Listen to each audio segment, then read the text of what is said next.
శ్రీరాముని చరితమును తెలిపెదమమ్మా, ఘనశీలవతి సీత కథ వినుడోయమ్మా.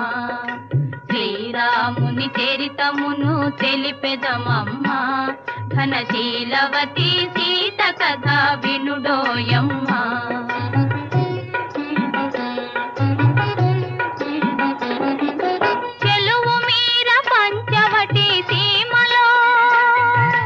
కొలువు చేయ సౌమిత్రి ప్రేమతో, తన కొలువు తీరి రాఘవుడు భామతో.